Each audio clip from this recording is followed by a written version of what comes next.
The Amazon River is home to a terrifying collection of man-eating monsters. And in the darkest corners lurks a dinosaur. Legends tell of an evil spirit inhabiting an enormous fish.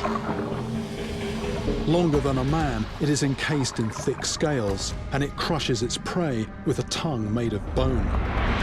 But with a body of pure muscle, its primary weapon is raw power. I'm Jeremy Wade, biologist and extreme angler, and I've encountered this creature once before. That time I came out second best, but now I'm ready for the rematch. Yes!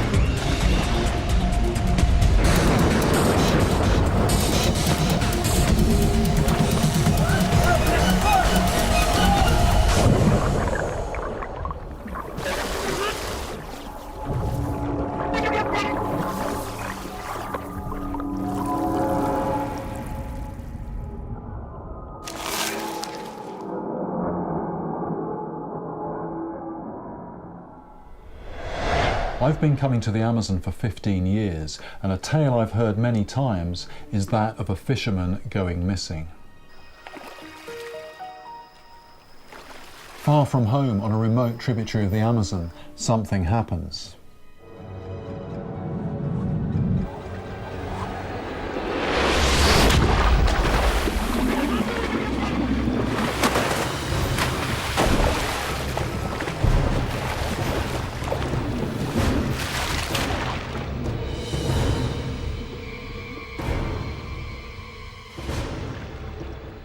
People tell of a creature leaping out of the water, knocking the fisherman from his canoe. But with no eyewitnesses, the list of suspects is speculative at best. Could there really be a monster in the Amazon capable of doing this? And if so, what kind of beast could it be? Anaconda, caiman, piranha are all convicted killers. But in my travels around the world, I've caught some super-sized freshwater fish that are more than capable of doing the job. Is there one more river monster to add to the list of the Amazon's usual suspects? A creature that has somehow slipped through the net. This story of a canoe found floating, nobody in it, fisherman disappeared. The automatic assumption from everybody was that it was a caiman or an anaconda. Those are the obvious candidates. But I've been doing a bit of thinking, and I think another animal might have been involved. And what I think it might have been is one of these. Now, I mean, this is a real armour coat, this, and it looks as if it's a snake or some other reptile. But believe it or not, this is actually a fish, and this is a big fish. This is the skin of an arapaima fish. And if its scales make you think of a dinosaur, that's because the arapaima is indeed a dinosaur of sorts. It has swum in these waters virtually unchanged since the Cretaceous period.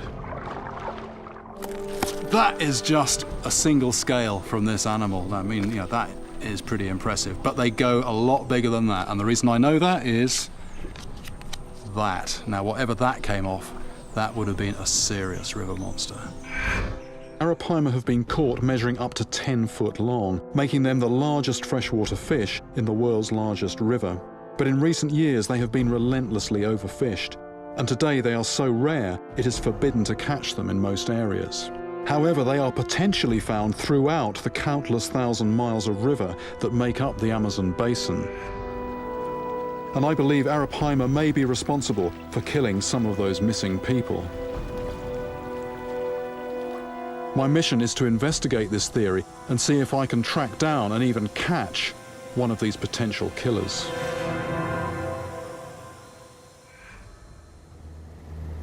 I've begun my quest in Manaus, the Wild West frontier town at the heart of the Brazilian Amazon. I need to know what I'm dealing with, and for that I'm going to visit some captive arapaima, and I know just the place.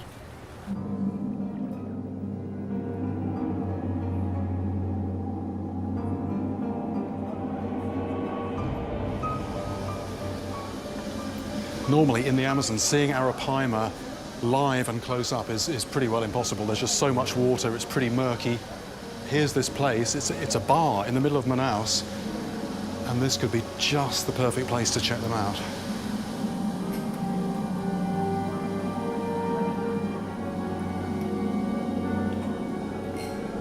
Absolutely amazing opportunity to get eyeball to eyeball with these things. It really is prehistoric looking, like stone or metal or something, real armour plating. And the other thing that's very striking about these fish, they are very elongated, they're quite cylindrical. That is just perfect design for an ambush predator, speed over a short distance. Arapaima are naturally predatory, engulfing any fish that fit into that bony mouth, including piranha. They will even consume birds and other animals, sucking them down from the water surface. And then they've got this very gruesome technique for actually finishing their prey off. They have a tongue with a piece of bone inside it, and they actually use that bony tongue to crush the small fish against the roof of the mouth, so it's not a very pleasant way to go, I'd imagine. These are pretty big fish. That mouth isn't big enough to swallow a person, so any stories like that you've really got to discount. But it could still actually kill you. That is a very solid lump of bone with an enormous mass of muscle behind it. I've actually been on the receiving end of one of these things. It hit me in the chest, and no exaggeration, I could still feel that a month and a half later. It just bruised me so deeply. It was 7 years ago, and I was helping a friend of mine, a research scientist, with his captive breeding program for Arapaima.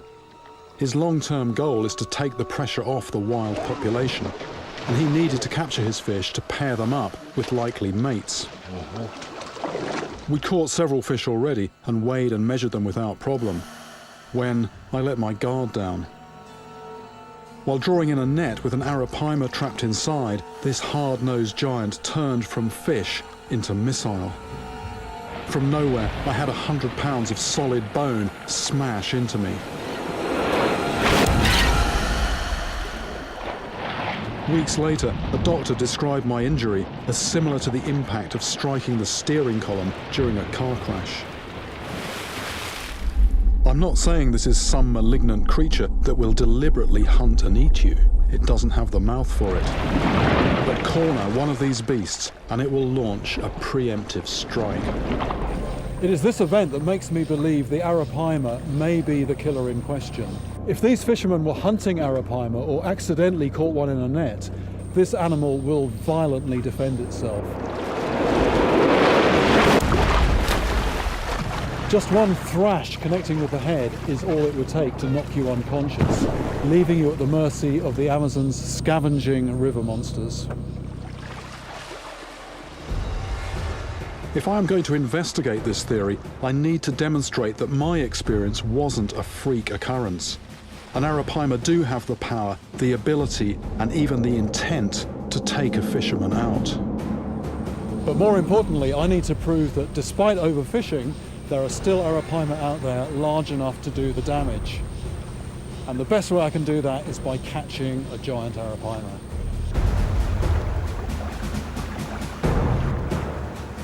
But as I set off on my mission, leaving the port of Manaus, my boat captain tells me that if I'm interested in Arapaima, then I should definitely visit one of these floating houses. Salted Arapaima used to be a meal enjoyed across the Amazon. But since a ban on commercial fishing, a few enterprising ribeirinhos, or river people, have started to farm them in pens like this to satisfy the demand for Arapaima meat. I've heard these Arapaima in this enclosure here do something quite spectacular. I've arrived just as they're preparing to fish one out for their own cooking pot. Bom dia! Eu vou aí. Não. Tudo. Aqui, vamos tirar pedaço. Eu sou Jeremy. Seu nome é meu Alegria. Alegria, eh? Alegria. Sua Alegria, which means happiness, is he's about to try and get an Arapaima out of here. There's a few in here, and He says it's not an easy job. It can be a wee bit interesting. I'm going to ask him if maybe I can help. Thank you. Figure the olio I see. There are 30 fish in here, and he says they're just jumping everywhere, and they are just, you know, you're just having to duck. You risk getting hit by the head, and this is about the size of a boxing ring. It's about having, it's like having 30 people coming at you and just having to avoid them. Right, I'm going to have to just prepare myself a little bit. Suddenly, all my old fears from my painful encounter are back. But if I'm going to catch an arapaima capable of killing a man, then I need to face up to my fear. And if that means getting back into the water with one of these beasts, then that's what I'm going to have to do. Pula mesmo ou só... Pula. É limpo embaixo. Vai. Ok. Oh, I just trod on a fish. Pisou em cima de Right. Esse fundura todo canto, né? Eu vou para lá. Vai levando De pra lá. costa. This is this is a bit like a boxing ring. It's about the same size. There's 35 fish in here, nearly as big as I am. Lá vai o arrastão, mete nessa posição. Bom. Melhor assim. Vai levando pra lá. Okay. Vai levando Taking the pra net lá. up. It's a simple matter of netting one. But this is exactly what I was doing when I took the full force of an arapaima headbutt to the chest. And I have been warned that these fish are particularly violent when cornered. Frente, De frente é melhor. é? Bota o pé direito no chumbo. I'm walking forward, which means all the vulnerable bits of my body, a boxer would be covering them up. Tá beleza. Okay, that's going well. Vai começar a pular. Right, they're going to start jumping any minute, he's saying. Any minute they're going to start jumping.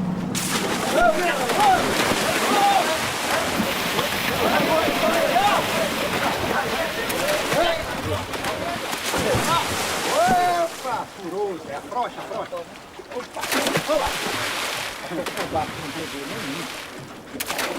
Okay, we didn't get one. We're going to have to go through the whole thing again. Knowing what's coming makes the second attempt even more daunting. Tá com medo. I'm afraid. Jeremy is afraid, he's saying. I think that is fairly clear to see. Right, he's saying they might be a bit tired this time, so they might...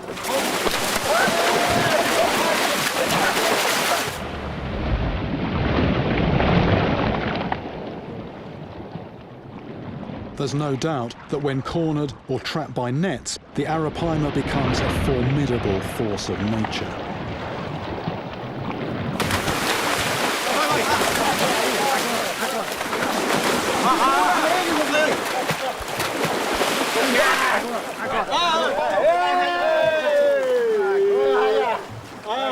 With the help of these arapaima farmers, I'm finally holding one of these incredible fish in my arms. Look at that. My fear has been replaced with a new respect. A boca do Zezão. Vamos levantar, we're going to lift it up. Maybe I'm now ready to face an arapaima on my own. Muito bonito. Agora solta a cabeça. Oh, now we're going to let the head go. We're going to let the head go. This is the... They wanted one to eat. That one was too big. They want to get a smaller one. I think I'm just going to leave them to it. Ok. Bon. Never ever seen anything like that before. All those fish absolutely clean out of the water. You know, I think that just has to be, the evidence that I was looking for. Just imagine the damage a fish could do that had the same solid bone head but was more than twice the weight. But Sue Alegria also insists that they sneak through holes in the nets, displaying a curiously unfish-like cunning. Combine that with their sheer muscular power, and you can easily see how dangerous the arapaima becomes when cornered. Now I know what I'm dealing with. But to catch one, it's going to be a couple of days by boat to one of the few places where arapaima fishing is still allowed.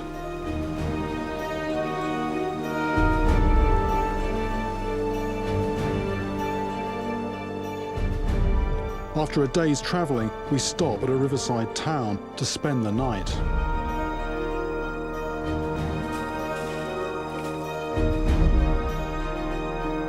I'm not suggesting that the arapaima is responsible for all disappearances on the Amazon. This river has a full complement of killers, as I'm powerfully reminded when asking around for any fishermen's tales.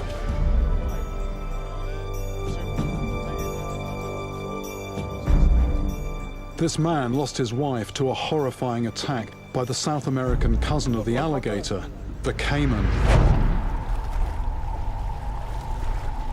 Just yards away, his poor daughter could only helplessly look on. Aí disse, mano, fica aqui com a mamãe enquanto eu vou ali na casa do vaqueiro pedir socorro.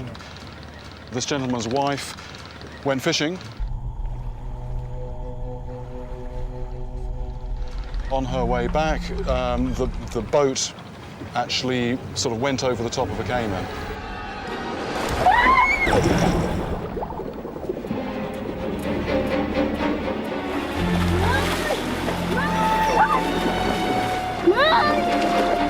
It hit the canoe, tipped her into the water, and then basically grabbed her.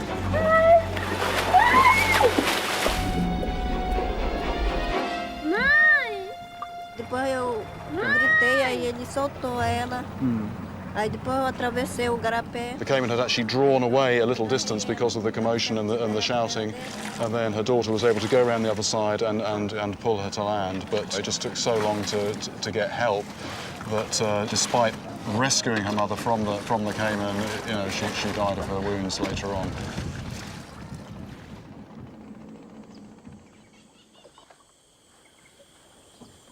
It's one thing to hear second-hand stories about people being taken by animals in the water, you know, all very dramatic fishermen's tales, but to actually hear from somebody who actually saw their mother, you know, taken in front of them, just really brings home just what a potentially dangerous place this is, particularly if you're a fisherman. Something I've got to remember is that it's not just dangerous fish that you've got in the water, but there's a whole array of other nasty, dangerous creatures down there. My mission is to prove whether the Arapaima deserves a place alongside the Amazon's undisputed freshwater killers.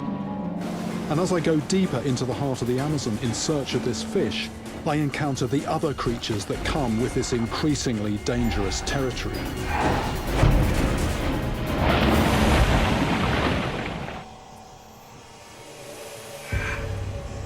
Fishermen that hunt the Arapaima fish here in the Amazon regularly expose themselves to river monsters that have no need to prove their deadly nature.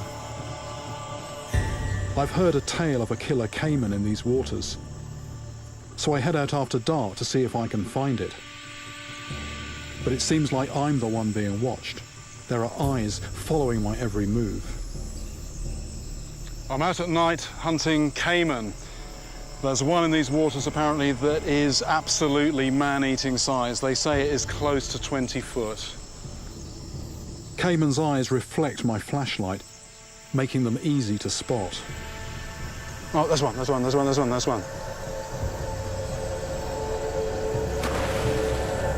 Maybe I can grab a small one to have a closer look. Too fast, too fast.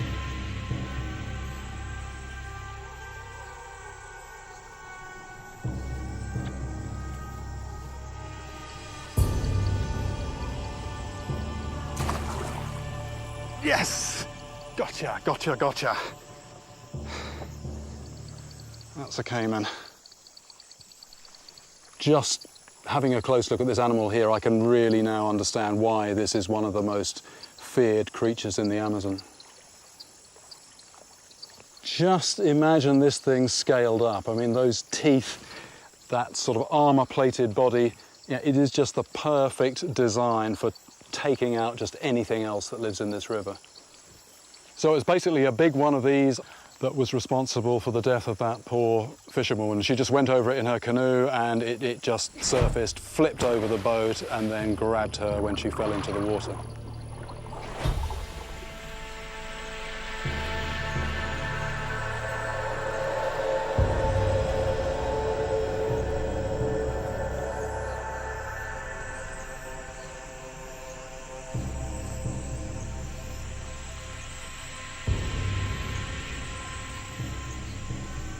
seeing how many caiman there are in these waters makes me realise that it is as much the company that arapaima keep that makes them such risky prey to hunt. Their fearsome defences allow them to survive in these predatory waters. But also, as the arapaima becomes rarer and rarer, it is pushed deeper into the literally uncharted reaches of the Amazon. This is where the deadly forces of nature lurk. Civilization is left behind, and all medical assistance is, well, beyond reach.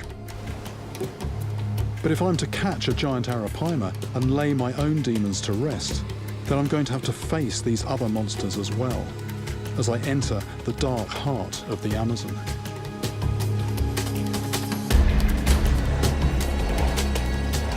Being such a rare animal nowadays, limited and sustainable fishing is allowed in just a few locations, and this is where I'm headed.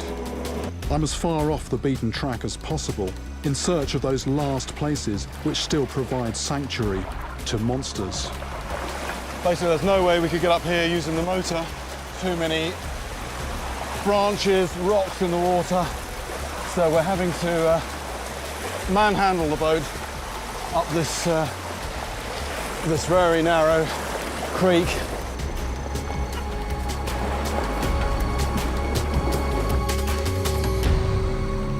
We've entered a pristine, magical world, home to many mysterious jungle creatures.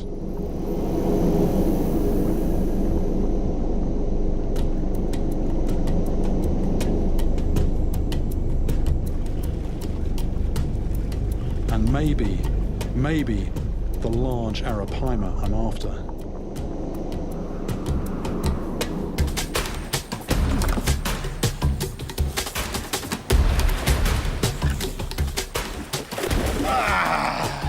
Goodness me, that is a fish and a half. Look at that. This is a beautiful caparari. Oh.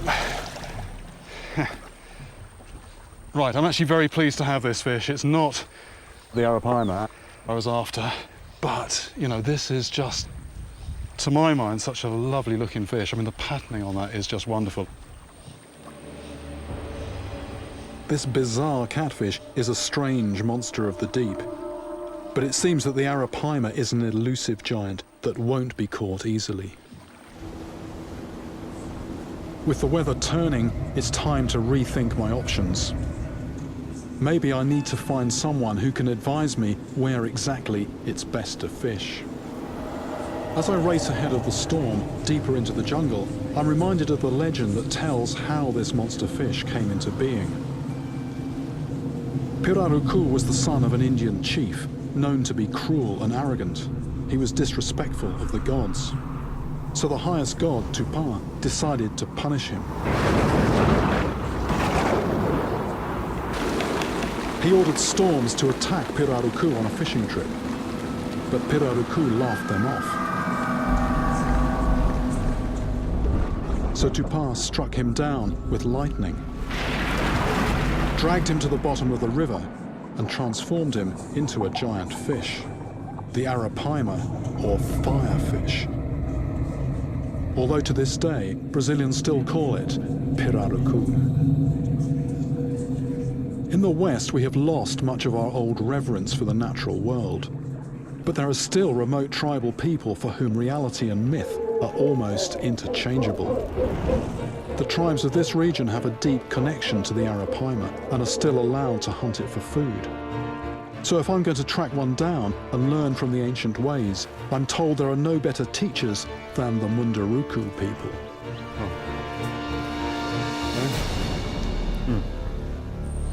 I'm on a mission to catch the giant arapaima, or firefish. A fish that I believe should be on the list of river monsters that cause human fatalities here in the Amazon. From experience both past and present, I know just how powerful this creature is when cornered.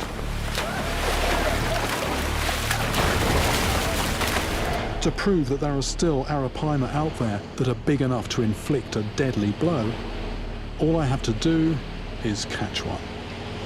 Getting to grips with arapaima in captivity is one thing, but getting close to them in the wild is another thing entirely, particularly now they are so endangered. But there are some people further up this Amazon backwater who do have a very ancient relationship with the Arapaima, and I'm hoping that when I get there, I'm going to find out an awful lot more.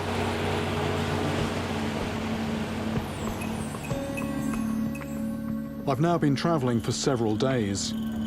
It feels like I'm light years from civilization when I finally track down the Munduruku people. Bom dia. Bom dia.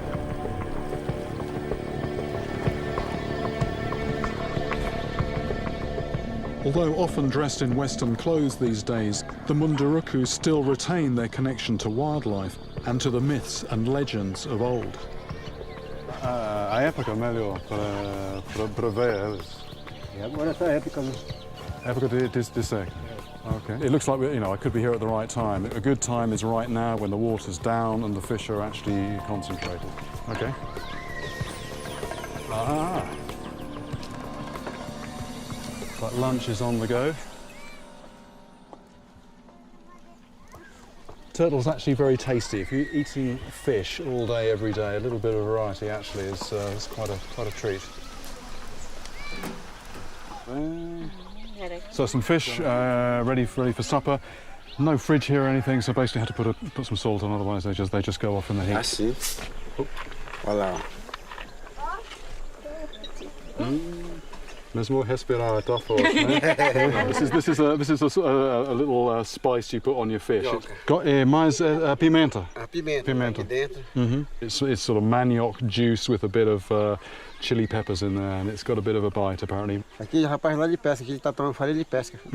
De arpão, né? Japão. Mas é de arpão. So the way the people fish here is not, the sort of industrial method that is used or was used elsewhere. It's very traditional. It's one person in one boat with a harpoon just waiting, and there's somebody in the village who can possibly sort of take me out later on to see if I can see some Arapaima at least anyway.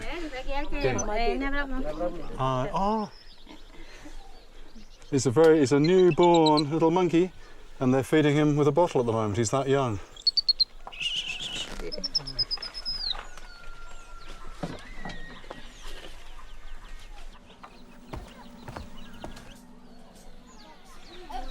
That is a monster. That is an absolute monster. I hook up with Manel, one of the village's top fishermen. He's going to take me out to see if we can spot some wild Arapaima.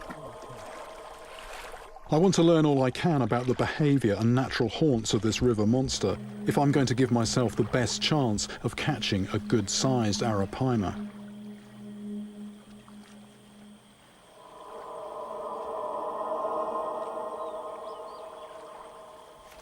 What Manel's just told me is that to fish for Arapaima, the one thing that you really need is patience, and I'm really getting a sense of that. Just drifting slowly, watching for that one sign of the fish coming up to the surface. Arapaima are air breathers, an adaptation that allows them to live in the oxygen-depleted lakes that form in the Amazon's dry season. But it is also a vital clue for fishermen. Every time they break the surface, they give away their presence.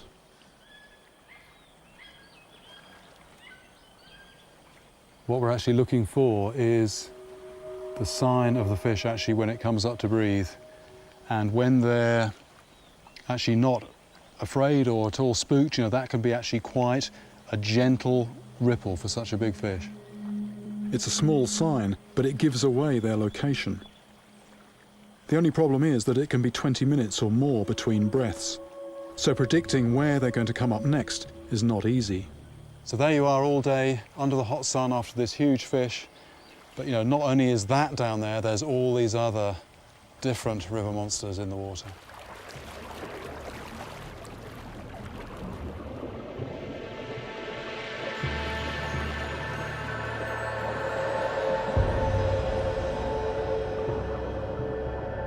I'm often in large metal-hulled fishing boats, so coming down to water level in these tiny canoes makes you feel very exposed and vulnerable. I'm beginning to appreciate that how you see the natural world entirely depends on your perspective. We've been paddling around here for a fair old while, and he's actually pointed out a couple of fish surfacing, but to be honest, I actually couldn't see anything at all. I think I've got quite a way to go until I properly get my eye in.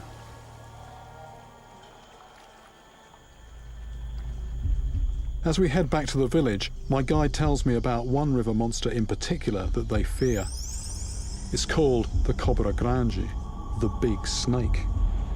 I've heard of this monster before, and I thought it was a mythical oversized anaconda. But I am told that several people here have actually seen it, and that a nearby village had to totally relocate because they were so terrified of the big snake.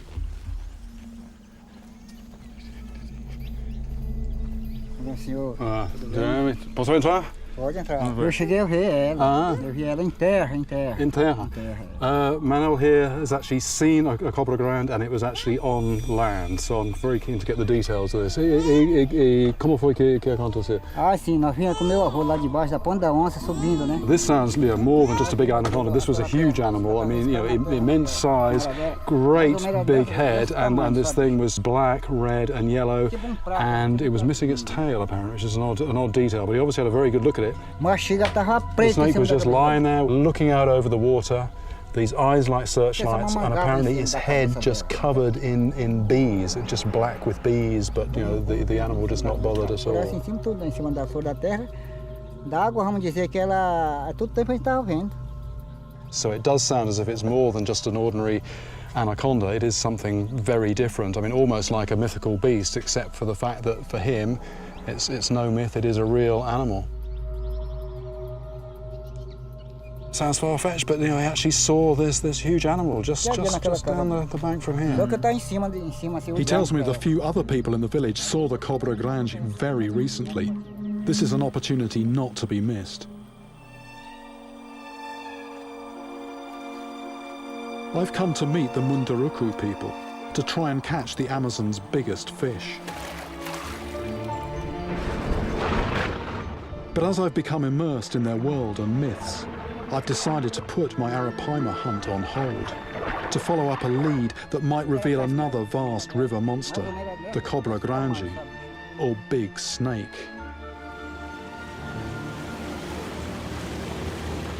I'm on my way up a narrow, winding creek in the middle of flooded forest, except at the moment the water is very, very low.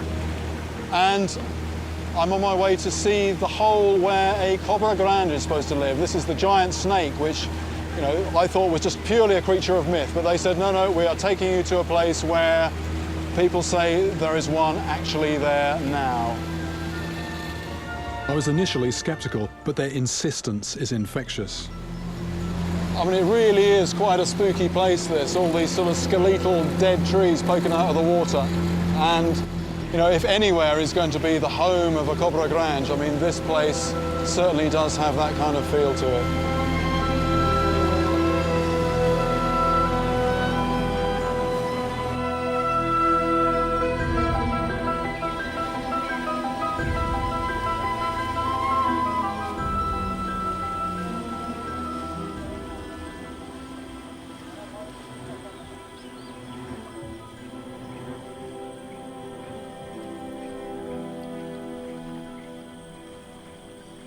We're here. With the Amazon basin covering some 2.7 million square miles, there are without any doubt new species waiting to be discovered. And who knows how big some of these animals might be. They said that this line here is a track. If this actually is the track of a snake, it is a big, heavy animal. This is a seriously large track that it's actually made in the ground here. Anacondas can reach around 30 feet. If that isn't a big snake, I don't know what is. But the locals say Cobra Grande is far bigger than an anaconda. Yes? That does actually look like the home of something. Judging by the size of the holes there, that could have been something pretty large. So here we've got a bit of shed snakeskin, and it goes all the way from what I can see. It starts here, there's some there. There's quite a lot here. And then just a little bit more here. Let's just pick a bit up. You can actually see the individual scales. At some point, quite a large snake lay here and shed its skin. But I'm just going to ask Dona Socorro what exactly it was that she saw here. Dona Socorro, dá para contar para mim que foi exatamente que aconteceu? Quando... Porque a gente veio atrás de obra. Dona Socorro was going to collect turtle eggs and just saw this thing ahead of her. It looked like a tarpaulin, a big lump of something, and then the man who she was with sort of realised that it was a snake, and actually with a shotgun put 3 shots into it, and apparently the thing didn't move at all. It actually then went down the hole that we found earlier and just went underground, and then there was just this hissing sound apparently of it breathing. I mean, it sounds hard to believe, but they came to where the animal was, and the 3 lumps of lead were on the ground, hadn't even gone in the body. Mas atirou na cabeça mesmo? Foi. Even though it sounds quite an ugly beast, somewhat frustrated that it doesn't seem to be here today, although there are very, very definite signs that something large is around these parts. If I'm to fish for a giant arapaima, then I will be entering the home of monsters. Maybe I won't meet the Cobra Grande on this trip, but I'm finally grasping how myth and reality are intertwined for these people.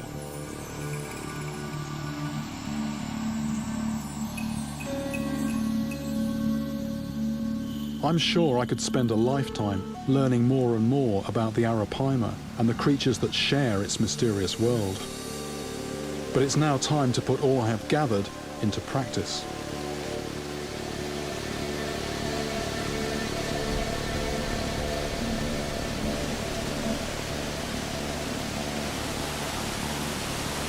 This is actually a place where the tribespeople around here used to come before a big battle. To focus the mind, prepare themselves mentally beforehand. And I guess as I'm likely to need all the help that I can get, it's not a bad idea for me to just spend a few minutes here as well.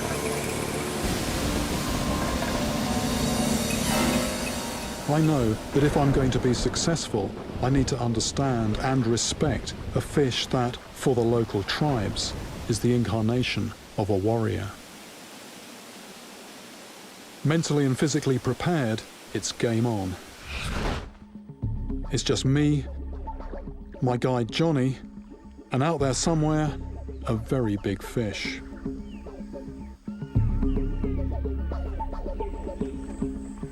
I'm putting into practice the things I've learnt, not just from the fishing captivity, but also the whole business about locating the fish, spotting them, patience, gradually working close so that you're in a position of getting one on the line. With the water so low in this lake, oxygen levels are depleted. The arapaima's air-breathing physiology is both its strength and its weakness.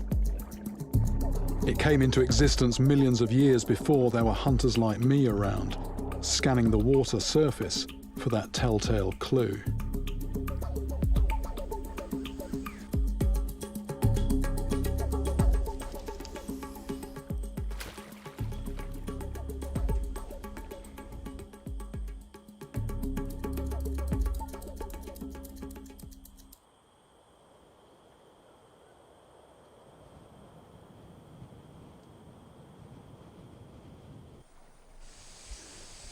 There's some bubbles actually just coming up in the middle, more or less where my bait is, and that is very likely to be an arapaima down there on the bottom, grubbing around in the mud. It's very close to my bait. Something took it, but then they go.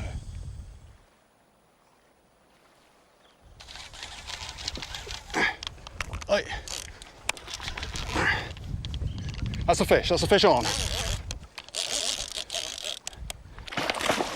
Oh, that's a sizable old tambaki. Hey, strong fish. Oh, tambaki. Big old tambaki. This tambaki is not the fish I'm after, but it's still quite a catch. This is a relative of the piranha, but instead of having huge incisors, it's got these enormous grinding teeth on the jaw. The closest thing in nature to the teeth of a tambaki is the teeth of a horse. Normally, this thing feeds on a diet of pure sort of Brazil nuts and other seeds, Very, very good flesh, very prized for its eating, but also really, really strong. One of the most powerful fish, pound for pound, that there is anywhere. Still lots of energy left in it. Good to see it go back. I fished this spot for a while longer, but nothing's biting. It could well be that the struggle of the tambaki has scared everything off. So I changed location for somewhere that's more hidden away, which might still hold a giant. I'm told there is another small lake in the forest where rod and line fishing is allowed for arapaima, as long as it's catch and release. We can't take the canoe there, but we can go on foot. And the fact that it's tucked away a little bit, you know, maybe there's going to be something that I can get a bait at over there.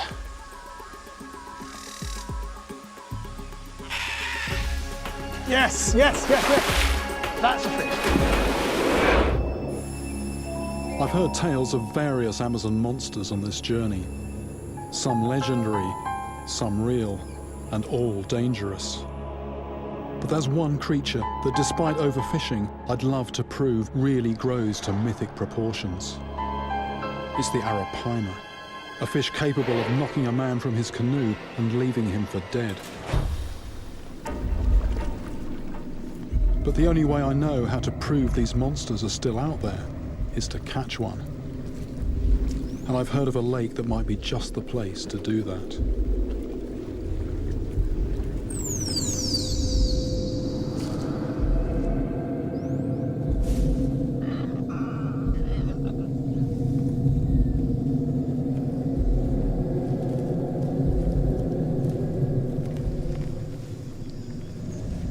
This lake looks really nice, actually.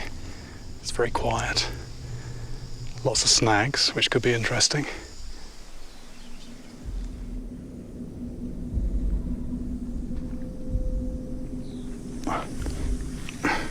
I'm actually using a thing called a circle hook. Now that looks like it's just not going to hook anything at all. The point just coming in here, that's just not going to hook on anything.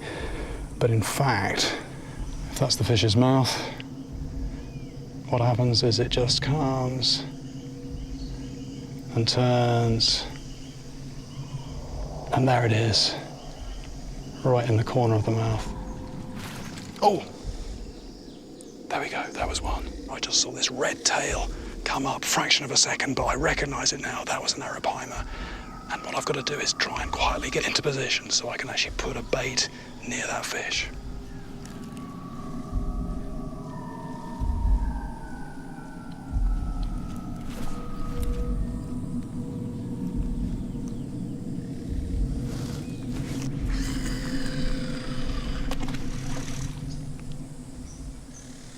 One thing that I learned from the tribes people, which is actually quite hard to do, but I've just got to be patient.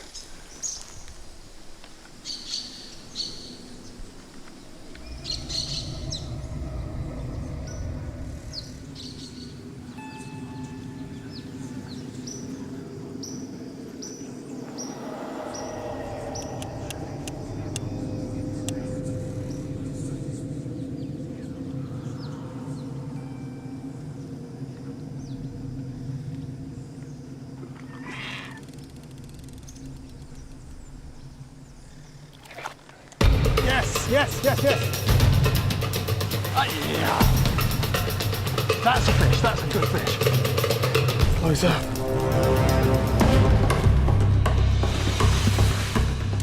Can see the fish.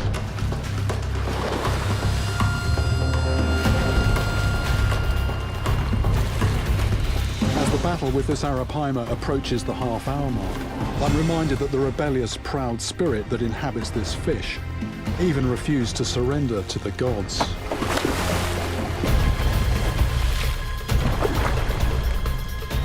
Precis, alguém para pegar.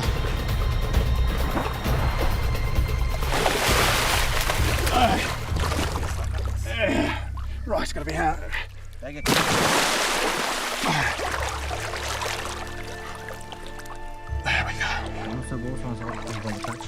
Alikash, meu bolso aqui.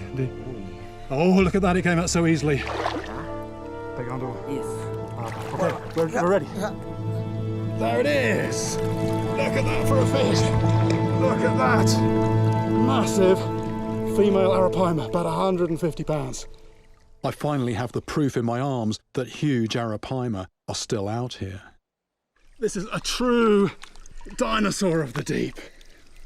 I need this fish to regain its strength after our battle before I release it.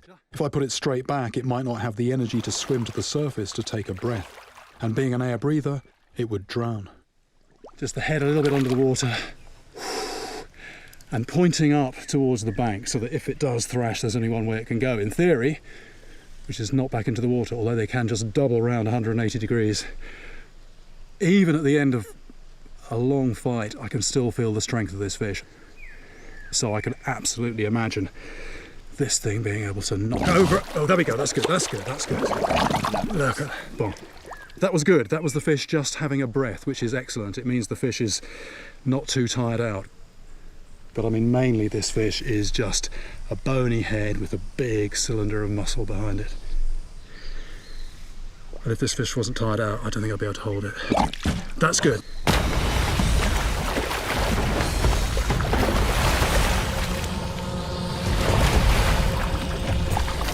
No, it's gone. We were just wondering if it had enough strength to go, and no doubt about it, I just couldn't hold it. And in fact, at the end of an epic battle on the line, but also an epic quest trying to find one of these things, but finally feeling the strength of it, absolutely, I'm in no doubt now that if you were in a small fishing canoe and that thing hit you underneath, I mean, it would easily upend the canoe. And then if you're in the water afterwards and you got on the wrong side of that head, my goodness, that would absolutely take you out. Mythic and real beasts swirl around one another here in the Amazon. When people go missing, there is usually talk of giant snakes and man-eating caiman. I set out to show that the arapaima is an underestimated fish, capable of extraordinary feats of strength. If cornered, trapped, or netted, it becomes a formidable opponent, an airborne missile. I knew I had to overcome my fear to prove my case. I went back into the water and caught an ancient survivor that is part fish, part legend, and entirely worthy of a deadly reputation. Now this is a real river monster. Yeah. Right, what's happened now? And it's coming up now, right in the middle of the screen. Fantastic. Look at that. It's attacking the camera.